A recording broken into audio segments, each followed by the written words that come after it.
کو حرارت اور پاکیزگی نصیب فرمائے۔ حضرت ابو بکر بن داسا رضی اللہ تعالی عنہ حضرت امام ابو داود رضی اللہ تعالی عنہ سے روایت کرتے ہیں، وہ فرماتے ہیں کہ میں نے اللہ کے محبوب علیہ السلام کی 5 لاکھ احادیث کو زبانی یاد کیا، پھر میں نے ان کا خلاصہ تیار کیا تو میرے پاس بطور خلاصہ حضور علیہ السلام کے 4000 فرامین 4000 احادیث بطور خلاصہ رہ گئی۔ زہد و مناقب، فضائل اور قصص پر جو احادیث مشتمل تھی میں نے ان کو الگ کر دیا، اور جن احادیث سے احکام شرعیہ کا استنباط و استخراج ہوتا تھا میں نے ان احادیث کو الگ کیا، تو میرے پاس رہ گئی صرف 800 احادیث۔ ان 800 احادیث کا ایک اور خلاصہ میں نے تیار کیا تو میرے پاس رہ گئی صرف 4 حدیثیں۔ امام ابو داود کہتے ہیں کہ یہ 4 احادیث دین کی بنیاد میں دین کی جڑ ہے۔ ابن صلاح نے ان احادیث کو مدار الاسلام لکھا ہے۔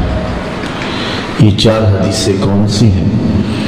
جو حضور علیہ السلام کے فرامین کا خلاصہ ہے، جوامع الکلم سے ہیں، اور یہ وہ احادیث ہیں جو کلمات کے اعتبار سے تھوڑے کلمات رکھتی ہیں، لیکن اس کے مفاہیم و مطالب اور اس کی تشریح و توضیحات کرنے بیٹھیں تو اس کے لیے بہت سارا وقت درکار ہے۔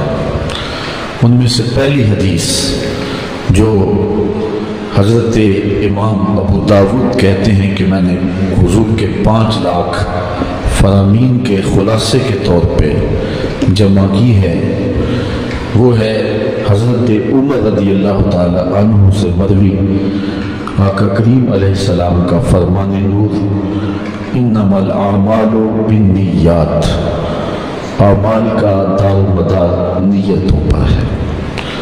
یہ حدیث پاک ہماری زندگی کے اندر ایک نظم پیدا کرتی ہے، اور جو بھی ہم عمل کرتے ہیں اس سے قبل دیکھ لیں کہ اس میں نیت کی خرابی تو نہیں ہے۔ اسلام نے ہمیں خلوص کی طرف بلایا ہے، اور خلوص اگر عمل میں نہیں ہوگا تو عمل قبول نہیں ہوگا۔ ریاکاری اس کی اتنی شدت کے ساتھ نفی کی گئی کہ اسلام میں ریا کو شرک کہا گیا۔ حضرت عمر رضی اللہ تعالی عنہ مسجد نبوی سے باہر تشریف لانے لگے تو انہوں نے حضرت معاذ بن جبل رضی اللہ تعالی عنہ کو دیکھا کہ وہ حضور کی قبر انور کے پاس بیٹھ کے رو رہے تھے۔ تو حضرت عمر نے کہا، معاذ تم یہاں بیٹھ کے کیوں رو رہے ہو؟ تو حضرت معاذ نے کہا کہ مجھے حضور کا ایک فرمان یاد آ گیا جس نے مجھے تڑپا کے رکھ دیا۔ تو کہا وہ کیا فرمان ہے حضور کا؟ تو حضرت معاذ بن جبل نے حضور علیہ السلام سے مروی ایک حدیث سنائی۔ اس کا پہلا حصہ یہ ہے کہ آقا کریم علیہ السلام نے ارشاد فرمایا کہ معمولی سی ریا بھی شرک ہے۔ تو اللہ تعالیٰ اس بات کو پسند نہیں کرتا کہ عمل میں ریا پیدا ہو، خلوص نہ ہو، للہیت نہ ہو۔ اللہ کے ہاں وہی عمل قابل قبول ہے جو محض اس کی رضا کے لیے کیا جائے۔ اللہ تعالیٰ طیب ہے اور طیب کو ہی قبول کرتا ہے۔ اللہ کے ہاں ناخالص عمل قبول نہیں ہوتے۔ یہ ہمارے اسٹیجوں کے اوپر بڑی دیر سے یہ بات سننے کو ملتی ہے کہ آؤ دربار نبی میں چلیں، کھوٹے سکے بھی وہاں پہ چلتے ہیں۔ یہ کسی شاعر کا اپنا مزاج ہے، شریعت کا مزاج نہیں ہے۔ حضور کے دربار میں کھوٹے سکے نہیں چلتے، وہاں خالص قبول کیا جاتا ہے۔ اور یہ 5 لاکھ احادیث رسول کا خلاصہ ہے، انما الاعمال بالنیات، اعمال کا دار و مدار حسن نیت پہ ہے۔ اس حدیث کو اتنے لوگوں نے روایت کیا ہے، حضرت شیخ علی المدینی کہتے ہیں کہ اس کی بہترین سند وہ ہے جو حضرت یحییٰ بن سعید انصاری سے مروی ہے، اور حضرت یحییٰ بن سعید سے اس حدیث کو 1 2 10 20 50 100 آدمی نے روایت نہیں کیا، 700 لوگوں نے روایت کیا۔ اس قدر یہ حدیث شہرت کے مقام پہ فائز المرام ہے، اور آپ میں سے کوئی ایک شخص بھی ایسا نہیں ہوگا جس نے یہ حدیث پہلے نہ سنی ہو، اتنی مشہور روایت ہے۔ انما الاعمال بالنیات، اعمال کا دار و مدار حسن نیت پر ہے۔ دوسری حدیث